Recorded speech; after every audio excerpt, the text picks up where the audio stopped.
Hello, good evening, everyone. I'm Andrea Green, Director of the Visiting Artists Program at the School of the Art Institute of Chicago, and it's my great pleasure to welcome you to this evening's lecture by Christian Boltanski. This program is presented in partnership with the Museum of Contemporary Photography and the Photography Department at Columbia College Chicago. Additional support is provided by the Consulate General of France in Chicago and the Office of French Cultural Services. I would like to thank my colleagues Natasha Egan and Fabrice Rosier for their partnership on this program. I would also like to thank the Lycée Français de Chicago and Mary Jane Jacob for their involvement with Mr. Boltanski's visit as well. As SAIC celebrates its 150th anniversary, it is an honor to have Christian Boltanski return to Chicago. He was a visiting artist at SAIC in 1991. On behalf of SAIC and my program partners, I would like to thank Christian Boltanski for sharing his extraordinary work with all of us this evening. After the lecture, we'll take a few questions for the audience, and our staff will have microphones circulating for your use. Please raise your hand so we can get a microphone to you. And assisting with French interpretation this evening is Zineb Sherbi. We would like to ask during the Q&A portion of the evening, if you could please create a concise question, which will help the interpreter translate that for Christian. Thank you again for joining us, and I'd like to welcome to the podium Mary Jane Jacob, our Executive Director of Exhibitions and Exhibition Studies at the School of the Art Institute of Chicago. Thank you.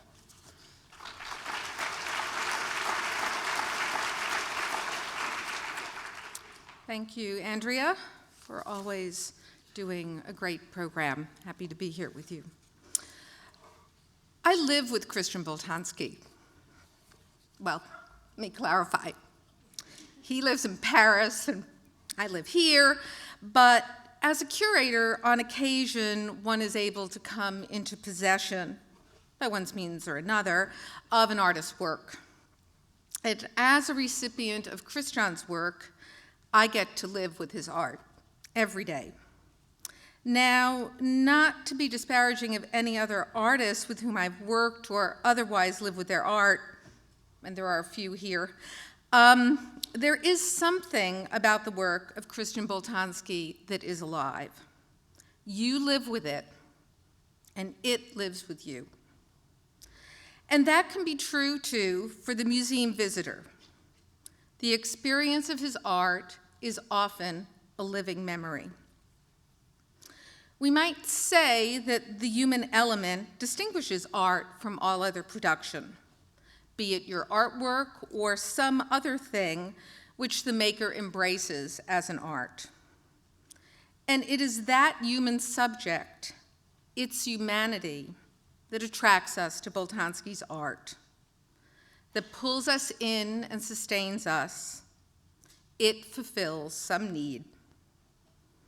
I had a chance, as part of an SAIC research team to Japan this past September, to experience Christian Boltanski's Heart Archive. This ongoing project of heartbeats, and maybe some of you are in it, that now has become recorded in exhibitions all over the world, are collected on permanent deposit on Teshima Island as a library, a permanent archive. When there, I logged in and I listened for the first time to my son's entry, recorded when the project took place at the Park Avenue Armory in New York. Why are such simple things extraordinary?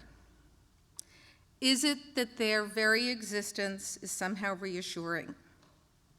Surely, in my case, being with the Heart Archive, looking over the inland sea of Japan that lay beyond the desktop, this place in the world was both specific and any place. It is this here and anywhere aspect that allows us to directly identify with Boltanski's art, even when we are personally distant from its origins, and which enables extraordinary aesthetic experiences to unfold. In the mid-1980s, I was fortunate to have been invited by the French government to tour many provinces to see the work of young artists. The hope was that I would do a big exhibition, expose a lot of new work, and show a growing national scene.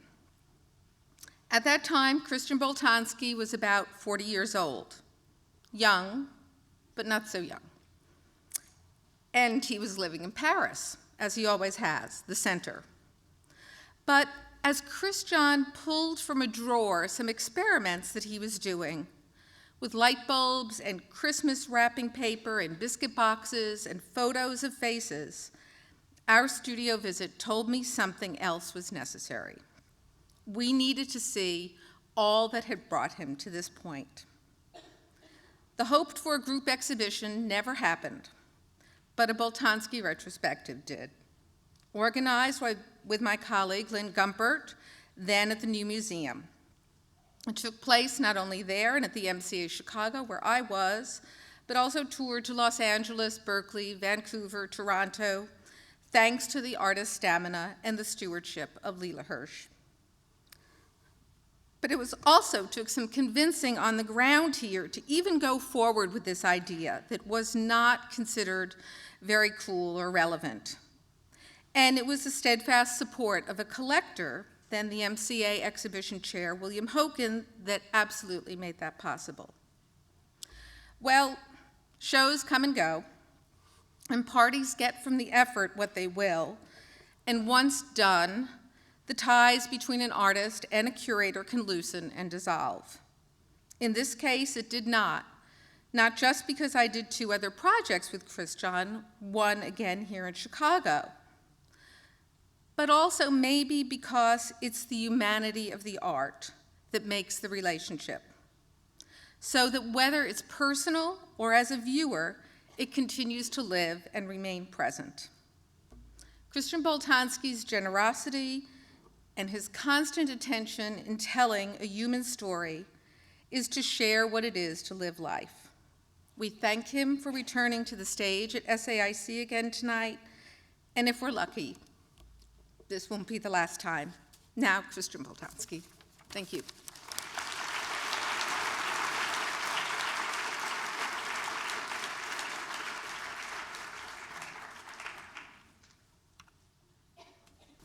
Hello, good evening. I'm going to speak in English, but I can't speak English, but it's perfect like that. What to say? It's very difficult to speak about art. What I wanted to say first, that I began to work a very long time ago, because I'm rather old, and in fact, I think when you are an artist, you must to have only one idea. If you are a fashion designer, by example, you have several ideas, and you must have several ideas, but when you are an artist, you have more or less always one idea. And for me, I made my first little book in '69, and in this book, I wrote a text, and there was also images, and I can say everything of my art is in this book. And after, you have some kind of different time of creation. I think in my case, but I'm very optimistic, I had 3 times of creation. When I became an adult, when my parents die, and one when I become very old, or rather old. But most of the time,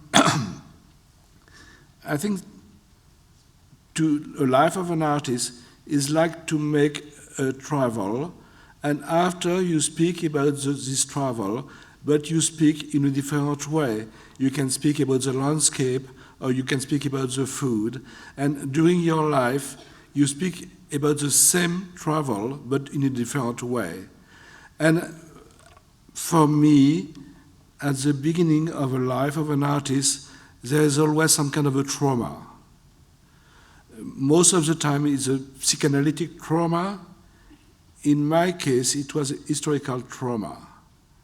I was born in September '44, and I'm half Jewish and half Christian. But in any case, my father was hid during nearly 2 years under the floor of the house, and I was made during this time.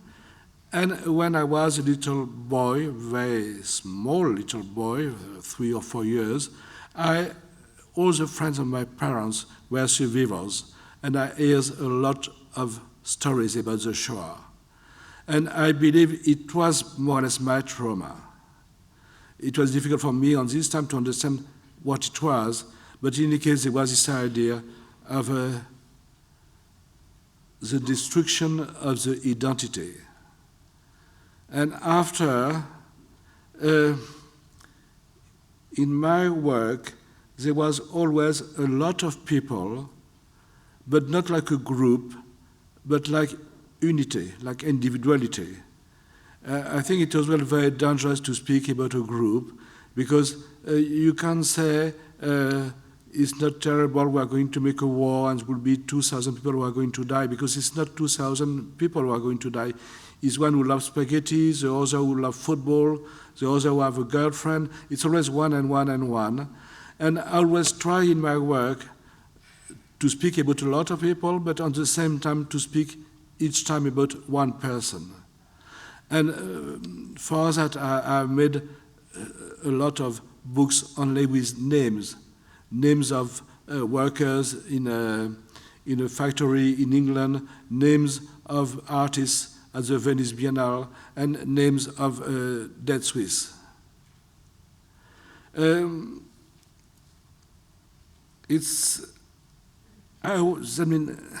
My big problem, and for that I can say now that I failed, it was to try to fight against death and to try to save memory.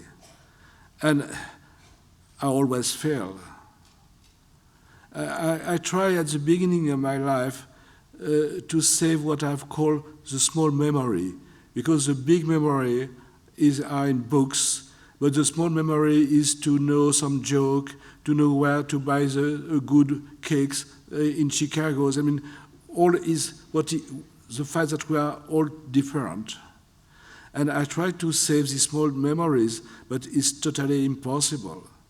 And by example, in one of my first work was to put objects in biscuit boxes and to preserve the biscuit boxes, to preserve the object who are in the biscuit boxes.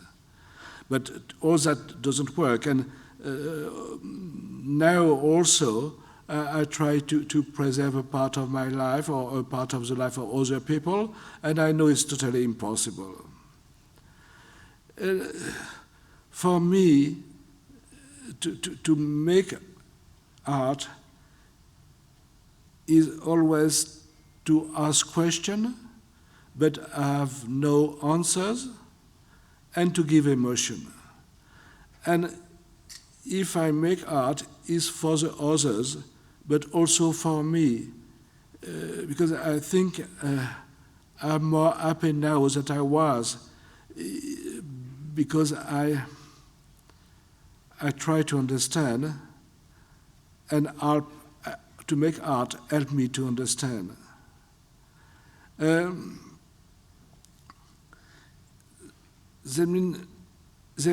All my work I have made was always at the beginning a question. The biggest question for me, and with no answers, that's the fact that for me all the humans are unique, and at the same time they are so fragile. We can remember the great father, but not the great father. And like all of you, I had a marvelous grandmother, but when I shall be dead, nobody can remember her. And it's a question how people who are so important, because they are unique, are going to disappear so quickly. And perhaps for this reason, I collect a lot of photos of people, a lot of names, and now what Mary Jane just said, a lot of heartbeats. In this island, in the Japanese Sea, I have something like 160,000 heartbeats. But if you go there to read the heartbeats of somebody that you know and who is dead, you are going to feel more the absence of the person than the presence. And just like you look to old photos, you feel more the absence than the presence of the person. And all the time, I try to preserve. I try to, everybody after 50 years can make his own biography or his own museum, because everybody has so much to say and so much to give us. And all that is going to disappear very quickly.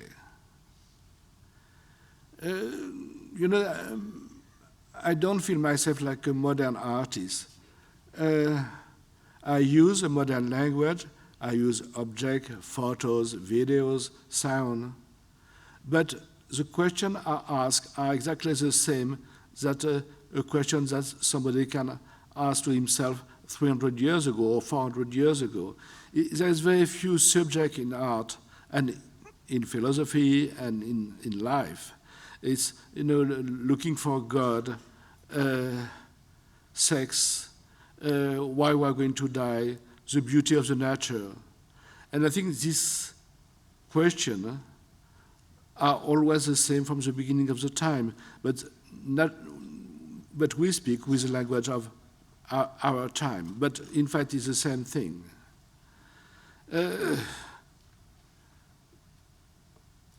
And for me, it is really very important to give emotion.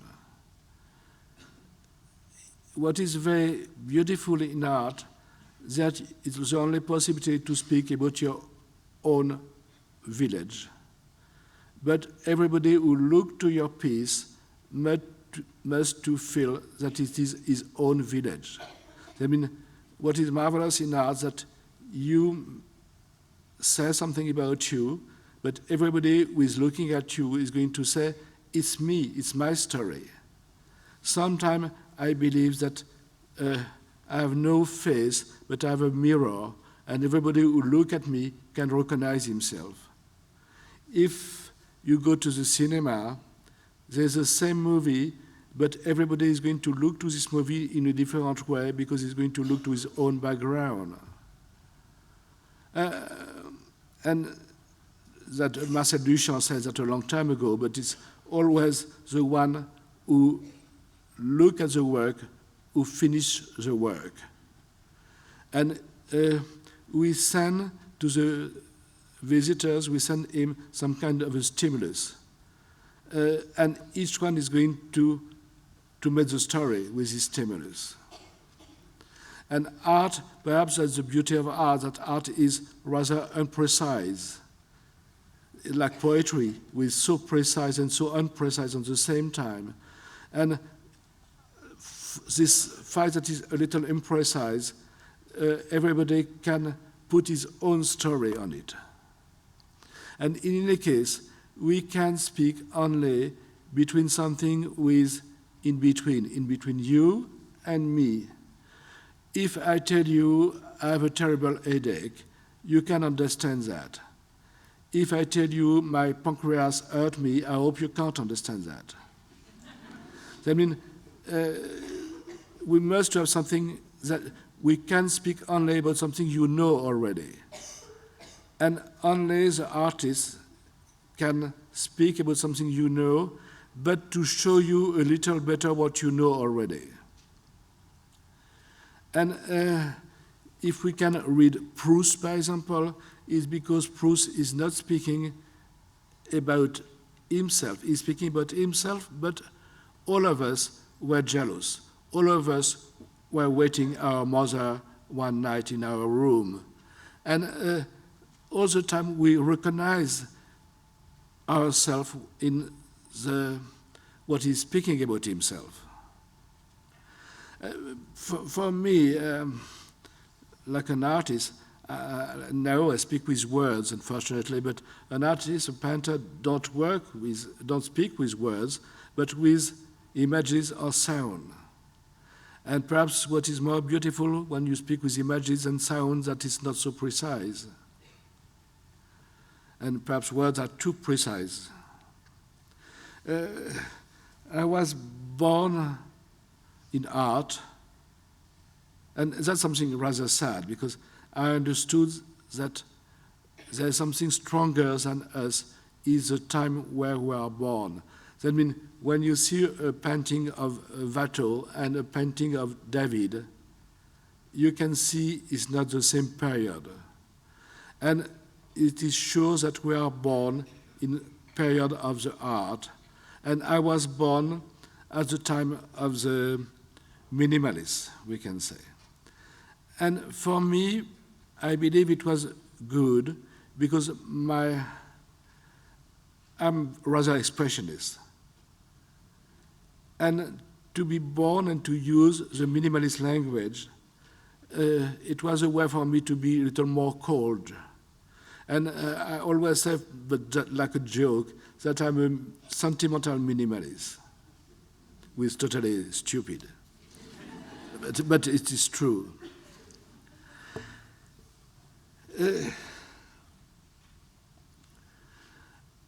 There was different period in my life, what I told you, with the same idea and the same subject, but different period in my life. And now, more and more, I create very large work who are destroyed after. For me, there is two ways to make the transmission. One way is more Christian and Occidental, is about the idea of the relics, of the little bones. And there is another one, by example, in Japan, which is by the knowledge. In Japan, the temples are rebuilt every 10 years, but there is people who are called national treasure or something like that, because they know how to do it.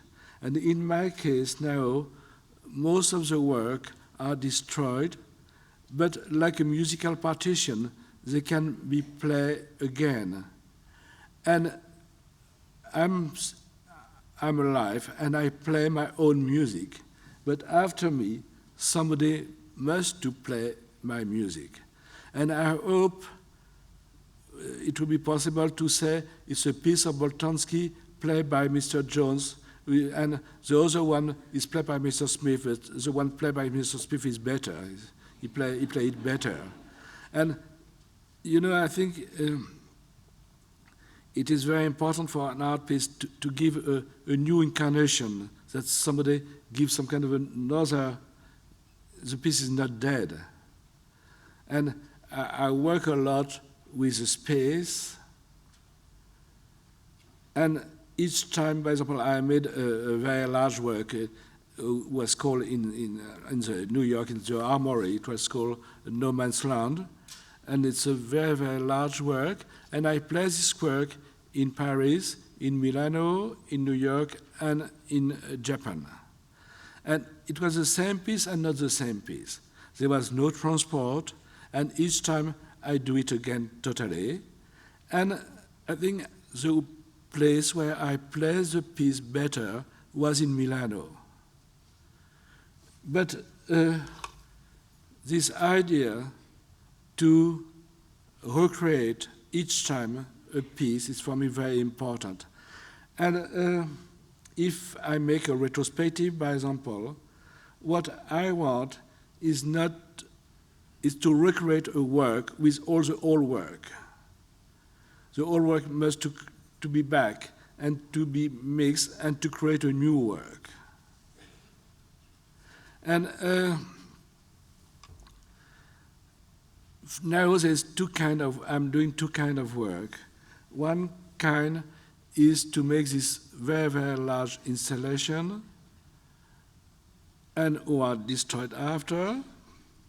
And another kind of work is to create some kind of a mythology. I create some permanent work, but who are a little hide or rather far, like the island in Teshima with the heartbeats, or the piece I've made in Tasmania, south of Australia. And in that case, it's something a little strange because there is a man who is a gambler and who is very rich, he wins all his money at the casino. And he bought my life. That means in my studio and in my house, there's a lot of video camera, and it's sent directly in a cave in Tasmania, and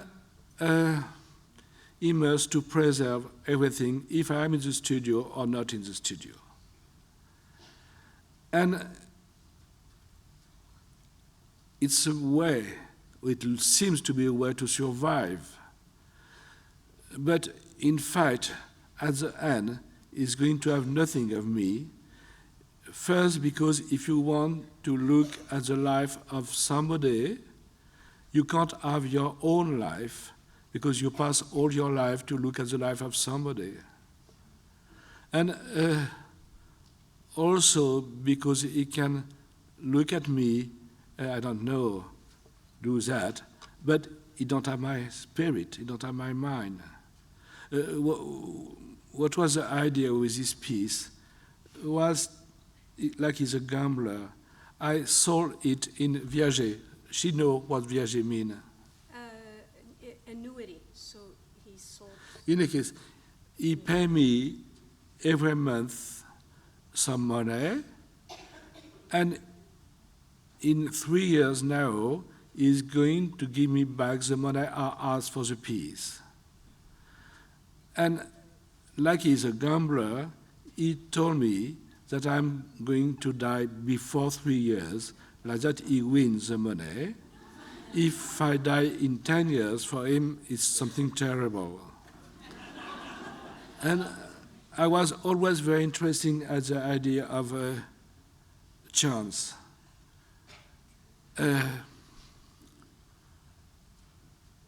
Chance and destiny are for me something very important in relation to be a believer or not a believer. If I die tonight crossing a street, if you are religious, you can believe it was right somewhere that I must to go to Chicago, I must to make a speech, and I must to die in the street. If you are not religious, it's only chance. And I have no answer of that. I have no answer. But in any case, it's a very important question to know if we believe in chance or destiny. And I made a piece at the Venice Biennale. It was about the chance to be born. I told you before, I collect a lot of people, and I have a lot of people in my home. I have something like 10,000 dead Swiss. I mean, they are dead now, but I have the photo of the Swiss when they were alive. And I have 6,000 Polish babies, or one day, and who are very quiet.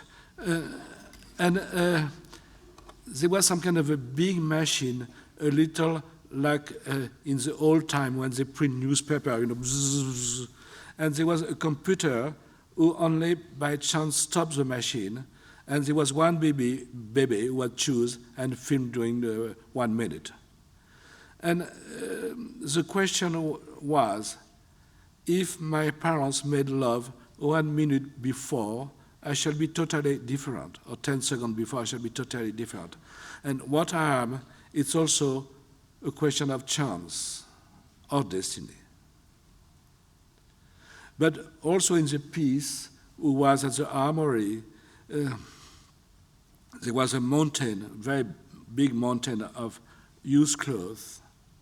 Because for me, a dead body, a photo of somebody, or a used clothes is the same. It's an object with a relation with a subject who disappeared. And that means all this ton and ton of clothes was like thousands and thousands of people. And you have some kind of une grue, A crane. a crane, with a machine who took clothes and this grue was like finger of God's, because it seems that it chose this clothes only by chance. In any case, you know, all that is for me, is ready for me, and perhaps for the other, to try to understand. I've worked a lot, but that was another problem. I've worked a lot with dead Swiss, photo of dead Swiss, because I choose the Swiss because they have no historical reason to die. You know, they are neutral and they are clean and they are rich. And in fact, now I know that most of the Swiss, or all the Swiss, die. And it was a piece about vanitas, because all these photos show people who are smiling, and all of them, good and bad, now are only ashes. And it was also a question for me that, like a piece of cemetery, we try when we are alive to make a lot of things to be very, agité, Busy. busy. Agitated. But at the end, we become equal. And good and dead and bad seems equal also. I made a large piece called Menschlich, because I made this piece in Germany. And I mix a lot of photo of people I've used in my work, and some were criminals and some were victims. But when you look at the work, you don't know who is the victim and who is the criminals. And in the case, it's a piece of cemetery. I mean, all the works are questioned. And a few months ago, I made a large piece in the desert of Atacama in the north of Chile. And I made a very large work with little bells to reproduce the stars in the sky, because this desert is a place in the world where you can see the sky better and the stars better. And I was working with a little Indian community, and I was working with, speaking with a shaman. And at the end, I feel that this man and me were doing the same work. And perhaps I was born in Paris in the 20th century, but perhaps if I was born in the desert, I shall be shaman. Or if I was born in Ukraine, I shall be a rabbin. Or if I was born in Africa, I shall be a sorcier. You know, all of us, we try to understand. The big difference at first, they use words and not me, and also they believe there is answers, and I don't believe there is answers. I believe a question is good when it opens a new question. And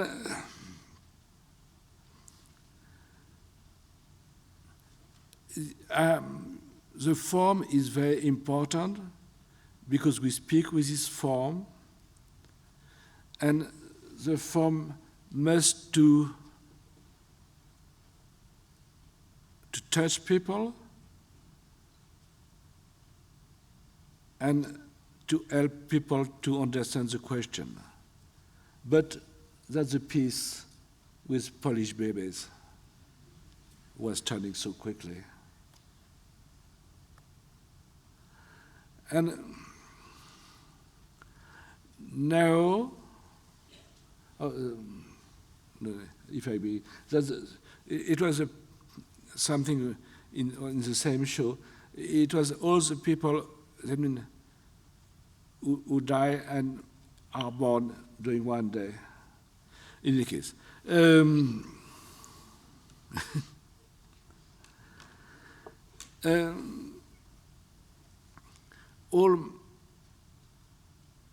all my work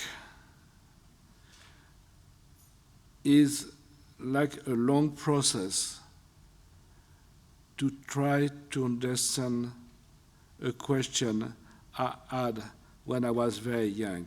In fact, my work began when I was something like 23 years old, and I was in the car with my parents, and in 1 minute I understood that my childhood was totally finished, and my parents are going to die. And my work was made at this moment.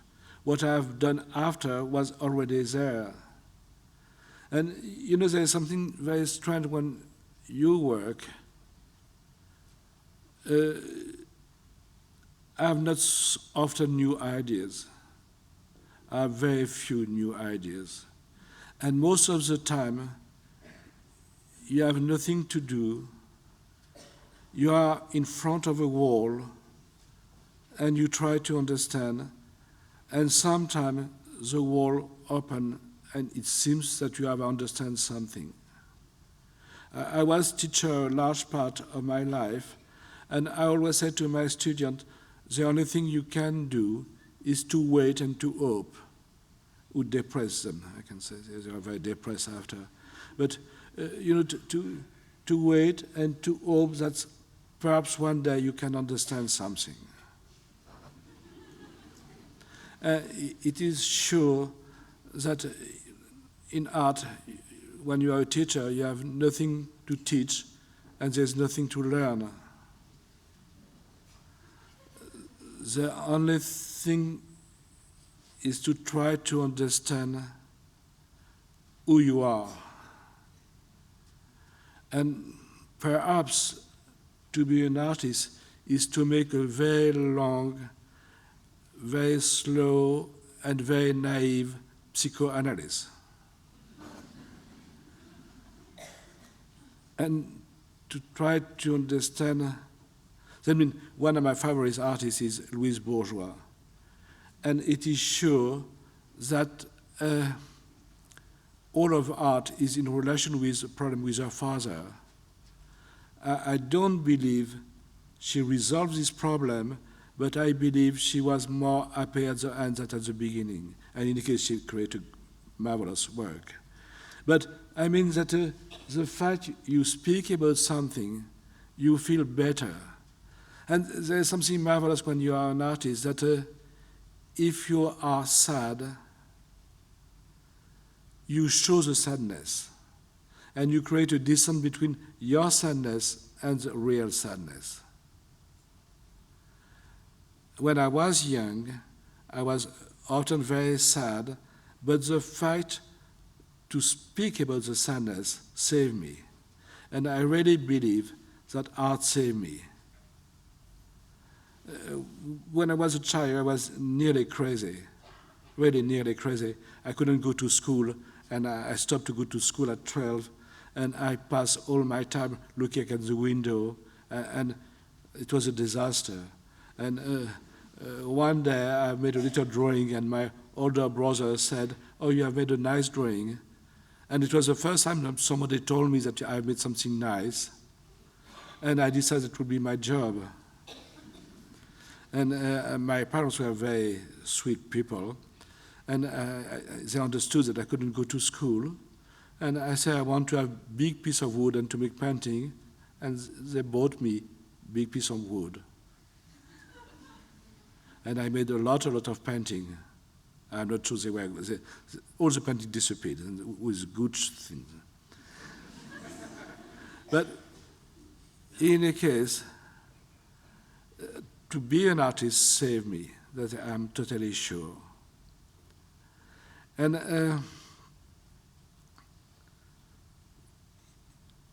I always call myself like a painter because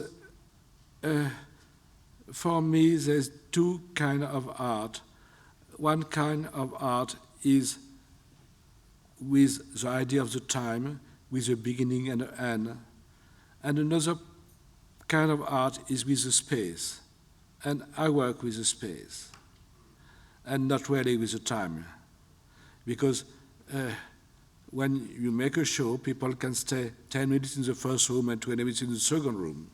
That's my house in Japan. It's a marvelous place. It's really so beautiful, and they are making very good olive oils.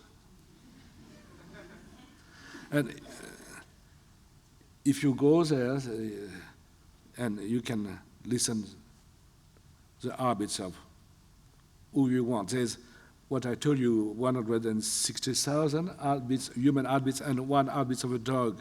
Because one day somebody phoned me from Norway and said, I love my dog, please can you register my dog? I said, okay. But you know, the heartbeats of the dog are very, very quick. And if by chance, I don't know, it was called Tony or something like that, if by chance somebody finds this heartbeat, he's going to believe that it was very ill. Because, but it's good to have. You know, when I was working with Dead Swiss, I was making a piece with, I don't know, 100 photos of Dead Swiss. But in fact, there was always 99 photos of Dead Swiss, and one photo of a Swiss who was alive. And I always say, the title is wrong, but if we wait some years, the title will be true. It's only a question of time. And for this reason, it's very difficult to speak about the truth. And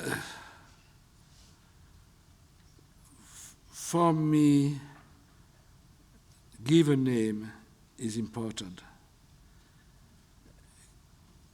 Give a name is perhaps the most important thing we can do. Because if you name somebody, that means this person was unique and important. And when you are in a country without democracy, often you have no more names, you have a number. And for me to give names is so important. I'm not Mormon, because the Mormon do that, but I'm not Mormon. And what I can say, because I think there is some student here of art school, that the worst thing you can say to a young artist is to say you are so professional. We must not to be professional. Unfortunately, now I'm a little more professional, but I think that's the worst, to be professional. We must to be outsider. I mean, to make art is something so strange, so pretentious. It's not a job like another job. And I win money in my life, and I'm happy to have win money in my life, but it's not so important, because to win money is rather easy. To be a good artist is so difficult. And when you are an artist, you never know if you are a good artist, and you never know if it's possible for you to make another piece. And that's a problem, because really the best way to work is to do nothing. But it's so difficult to do nothing. I tried to pass a long time lying on my bed looking at the TV, was so stupid. But it's so depressing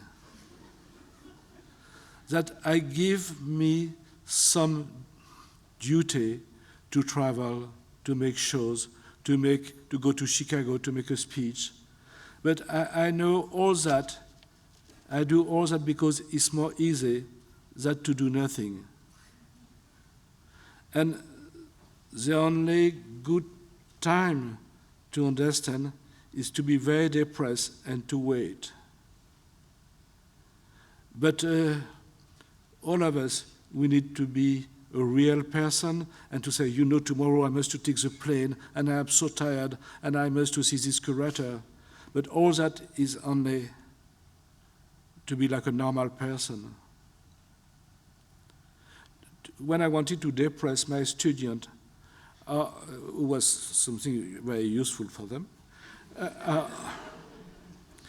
I told them that the exam, the fact there is exam, the fact that they must to go to the school, that there is something they must to learn things, all that was not important at all, but we must to give them the idea that they must to do that, they must to be like normal student. Because if we tell them the reality, that when you are an artist, you are totally alone, totally lost, and nobody can help you, it will be too terrible. And it's much more, hopeful to say, yes, tomorrow I have an exam. I'm so afraid not to have this exam, but everybody knows that it's not important. But it's more, it's something, when you have an exam, you can be happy during one night. And when you make a piece of art, you never know if it is good or not good. I mean, you also sometimes believe it's good for one night, and the day after you know that it's not good.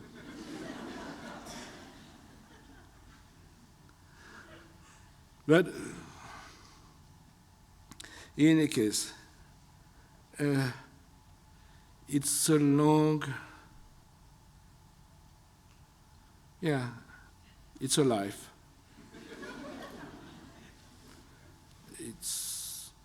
It's a life, and you repeat, and you repeat, and you try to understand, and you try to understand, and you don't understand.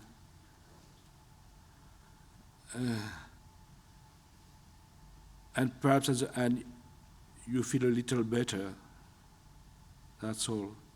If you have a question, you know the joke. I have an answer. Do you have a question?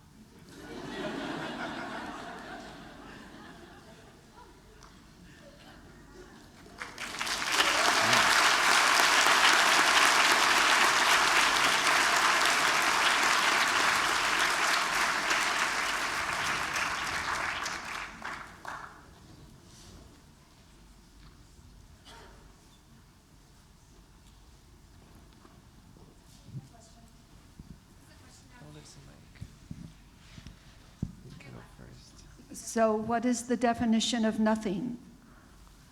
Quelle est la définition de rien ou du rien? There's never nothing. There's never nothing. There's always something. There's always. I know there's always something to find, something to understand. I'm very optimistic,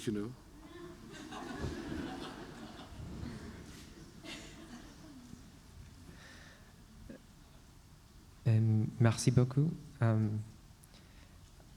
My question is around this idea of destruction of your work and this preferring what's its purpose what's the process of destruction that your pieces are going through, or the installations, and also is there a form of rebirth of these pieces, or is it a political gesture?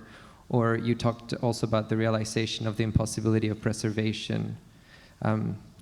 So in terms of destruction, and also when will your work die? Elle est un peu longue là, la question. May I please ask you, so you asked Sure. about... Yes, destruction. What is the purpose of destruction of the work, and if there's rebirth? Vous avez compris? Pourquoi détruire les œuvres? Et quel est le but finalement? Quel est l'objectif? Because I believe to the mythology. I believe to the. In any case, if you make an art piece, and if this art piece is in a museum, it's totally different. It's not the same art piece. Because now, if you look to a Malevich, for example, normally you have two Malevich and one Mondrian all together and create a new work. And also, you know that it's a Malevich. You know that it's so important. And for that, it's a new work. And in a way, like for the music, it's perhaps better to accept that the art is alive, that the art is play another time who give a new life to the art. I love museum and I have a lot of pieces in museum, but in a way, a museum is like a cemetery. You can touch it and everything is done. If you have to repeat, the work is alive again. I'm going to tell you something funny about relics. I'm very interested in relics. Most of the city in Europe was made with a little bones of a holy person. They found somewhere a little bones of dogs, and they say it's a bones of a holy person. And they made a big church, and there's a lot who are going to go there to pray, and there's a fair, and most of the city in Europe began like that. And now, like in Bilbao, for example, this Spanish museum, if you put 2 or 3 Richard Serra somewhere, and you build a big museum, the city becomes rich. And that means that there's, for me, a real relation between religion and art.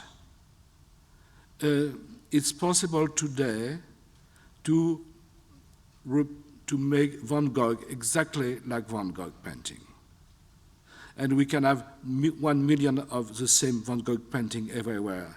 But it couldn't work because what it is important is to go to Amsterdam, to have the rain during 1 hour, and to see the painting during 2 minutes, because you have touched something holy.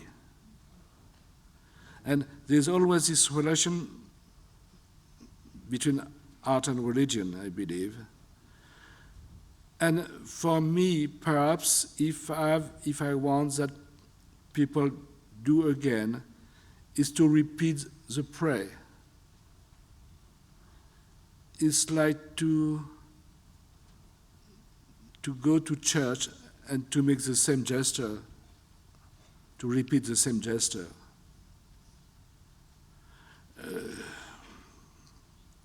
I'm going to tell you something with really very, I don't believe it's true, but that's possible.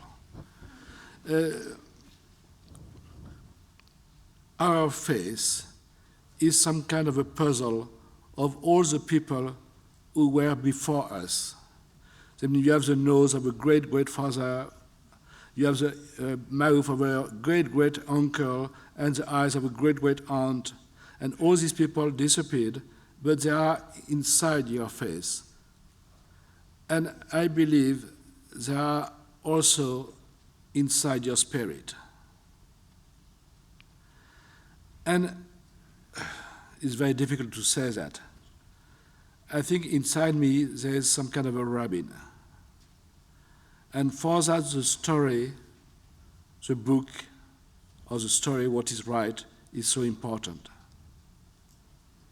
But, you know, I'm not totally sure it's true what I'm going to say. It's true for the face, but I don't know if it is true for the spirit.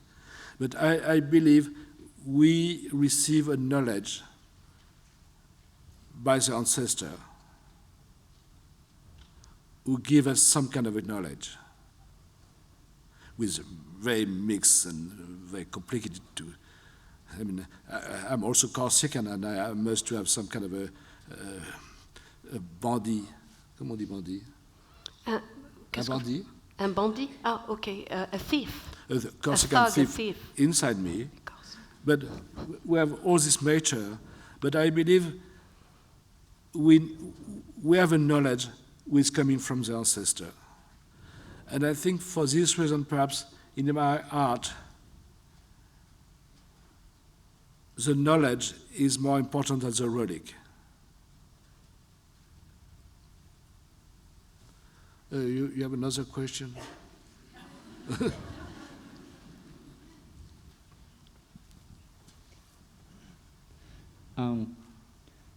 What does it feel like to have an idea in what you were discussing? Comment est-ce que on se sent quand on a une idée? So how does it feel to have an idea? I'm sorry. How does it feel to have an idea in the context in which Boltanski was discussing? Alors, comment est-ce que on se sent quand on a une idée dans le contexte que vous avez décrit? Happy.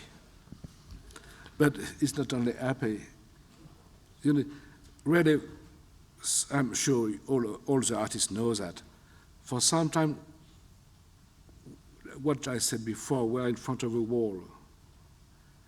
And sometimes there's no more wall, but it's not to work. It's perhaps walking in the street, looking at a magazine, and perhaps it seems that we have an idea, but perhaps it's a very bad idea. But for some moment, it seems that it was the best thing to do for us, or something we can understand. By example, I was speaking a few minutes ago about the importance of the name. And I made a lot of books with names, only with names. And I understood why last week I made all that. And I made that because for the Shoah, there was no more names. And I understood that a large part of my work was to make tombs.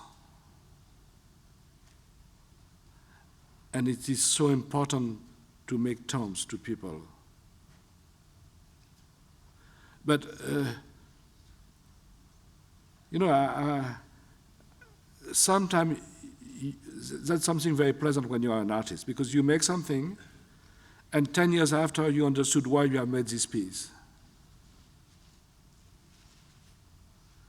And sometimes we lie to ourselves, and we don't want to see the real reason why we have made this piece. And slowly, we understand. By example, there is a, if I spoke to you about this piece in Tasmania, the real reason is in our society, it's totally impossible to speak about the fact that you are older and that you are going to die. And if, like I told you, I say, oh, this man believes that I'm going to die before 3 years, people are going to say, don't say that, Christian is awful. And I think it's totally stupid. It's not awful, it's normal. You know, in the more traditional society, at the countryside, the grandfather died, the father took the place of the grandfather, and what was important was the farm would go on. And now, if you lost somebody of your family, you must not to speak about it. We refuse totally the idea of dying. Dying seems a shame. And it's not a shame, it's a part of life. I mean, if you look at a baby, you know that he's going to die. And the fight to speak that we are going to die, I think it's better for us because we know that we are on a line. And yes, it's for, there's people before us and there will be people after us. And that is very important to know that, because my cat that I love, she doesn't know that there was cats before her and she's going to have cats after her. And I think to be human is to know that and to accept it, that we are working for people who is going to be after us. And in the pieces, like what I'm making in Japan, by example, I hope in a few years everybody is going to forget that an artist did it, and they're going to think it's something very traditional, that's all, with no names. I mean, that everybody can take it like something who exists for a very, very long time, but not created by one artist. And when you see this mountain of clothes and socks and jacket and all that, each person takes that for himself, because all of us, we have the same experience, to have lost somebody and to find his jacket at home and not to know what to do with. So, I mean, I try, and I'm sure what I have to say is something very simple, and that everybody can recognize and everybody know. And for me, it is so important that everybody can say, yes, I know that. And that's a joke, but it's a reality also. I believe that the big success for an artist is to disappear and to become his art. And when you look at Giacometti at the end of his life, it looks like a Giacometti. When you look at Francis Bacon, it looks like a Francis Bacon. And I hope that I'm going to look like a biscuit box. And more could. Because, and I think that's something marvelous, is to be only his own art. And perhaps also, it's more easy to be an artist than to be alive. It's not so, it's easier to become an art piece. Oh.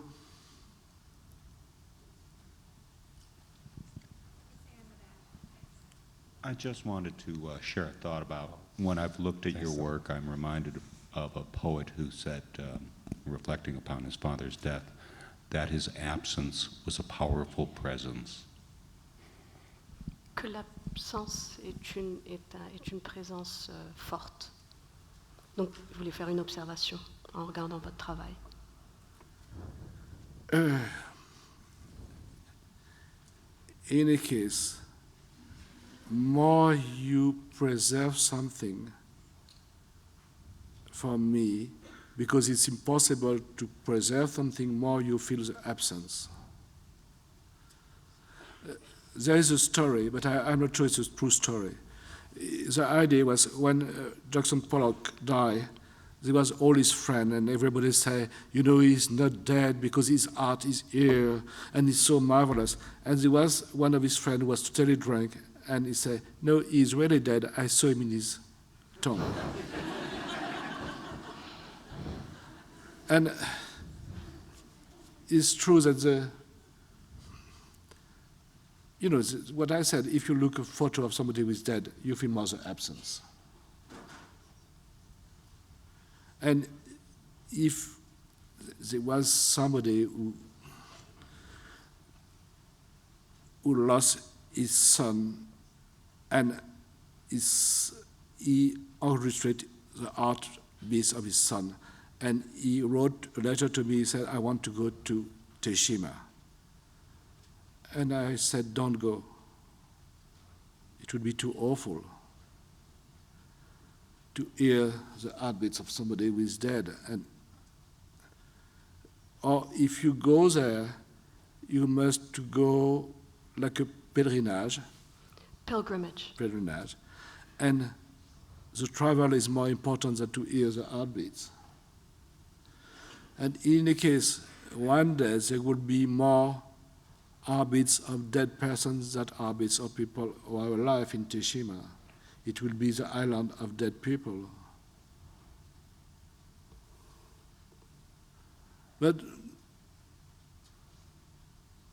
now,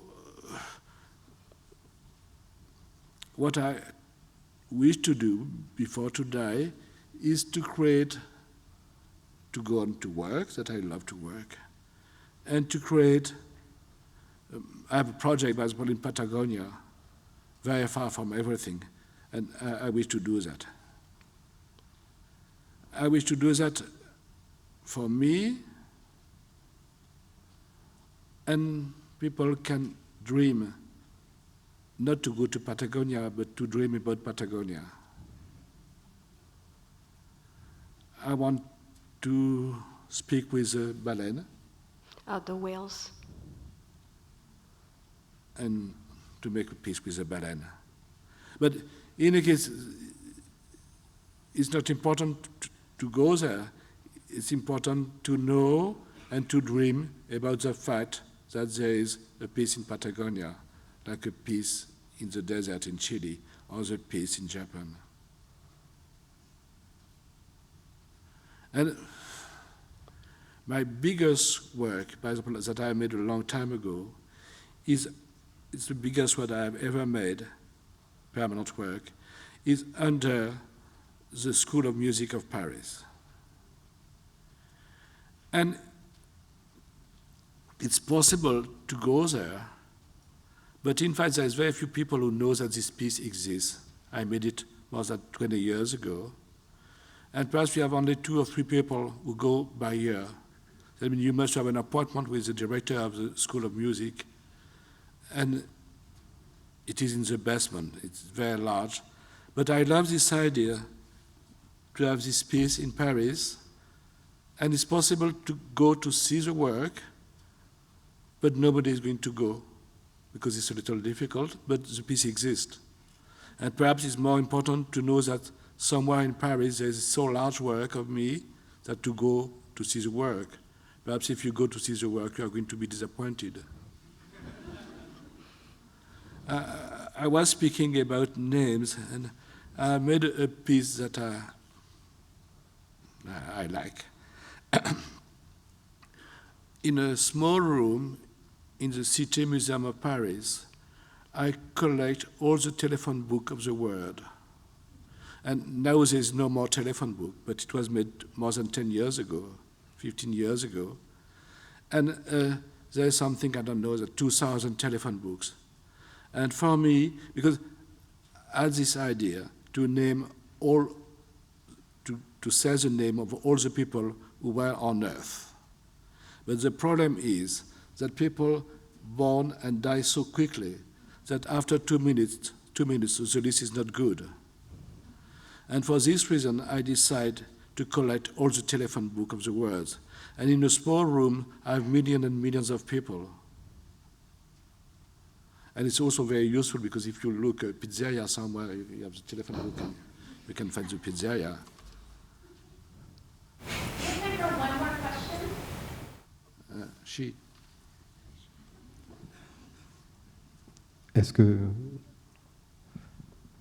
Is somebody talking or I can talk? Bonsoir. Est-ce que je peux vous parler en français? Je peux vous poser une question en français. She must do something in English after. Okay. Other.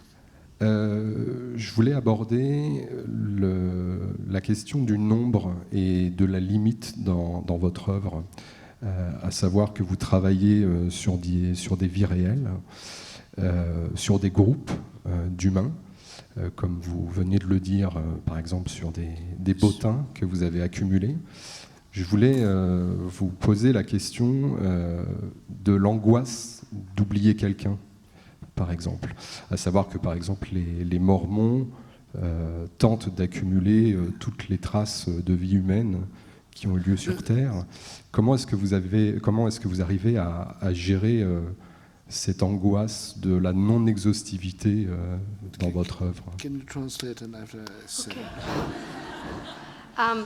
So can you speak about the anxiety brought on by the idea of not forgetting a name or a person in this list, since you're working with such large numbers? And I apologize if I couldn't hear everything, so I hope I translated. First, what I told you, it was totally impossible to say the name of all the people living on Earth. And also, I must to say that I'm a liar. And art is artifice. And sometimes, to show the truth, you must to lie. You know, that's something Diderot said before. If I'm a writer, I show you that I'm really thirsty, but I'm not thirsty. But what is important is to show to the public the idea to be thirsty. And to make art is not to say the truth, is to show the truth, or that people can feel the truth. And what I told you for the dead Swiss, I mean, all the photos I use are dead Swiss now because it's an old piece. But if one was not dead, it was not so important. I mean, I'm not a scientific. I'm an artist. And it's something marvelous to be an artist, because when you are an artist, you can say, the sky is red. And you can say that. And there's a lot of artists who make painting and the sky is red. If you are a sociologist or philosopher or scientist, you can't say that. You say, perhaps in the Middle Age, there was a priest who says the sky was pink. And you must to read this very large book of the Greek philosopher who says that the sky was sometimes violet. And when you are an artist, you must, if you see the sky red, the sky is really red. You know, if I say, oh, the Virgin is here, for me, it's totally true, and it is the truth for me. And when you are an artist, you speak about your idea of the truth. And if I see the Virgin here, she's here, that's all. For me, not for you, but for me, she's here. That means,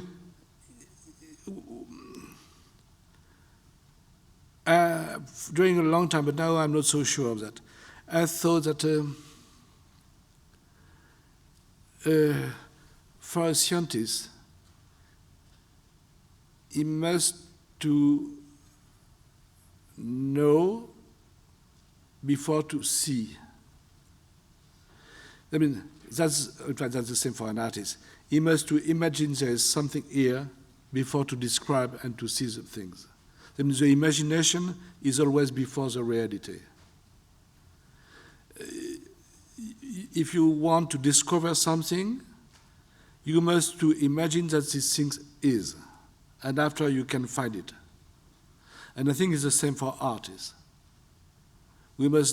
First we must to imagine something, and after it becomes a reality. But I think for the scientists it's the same.